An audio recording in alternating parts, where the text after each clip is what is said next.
Hi, I'm Nathan. I am Chief Powertrain of this year's electric Superbike Twente. I myself am a computer science student, currently in my master's, and I'm studying at the University of Twente. I joined this team because it's a very nice practical experience of working in a diverse team with a lot of disciplines working together to make one single working product. As Chief Powertrain, you are leading the powertrain sub-team. This is a sub-team of electrical engineers and software engineers working on everything that's electrical or software inside the motorcycle.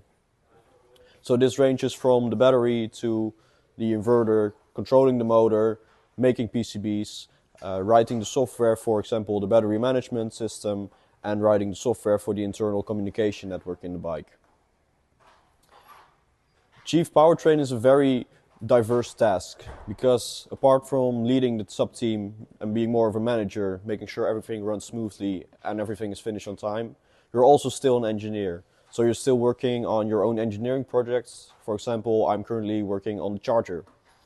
So you have a lot of different tasks, which make it very exciting. You learn how to manage a team and make everything fit together nicely. And in the end, of course, watching the motorcycle actually race.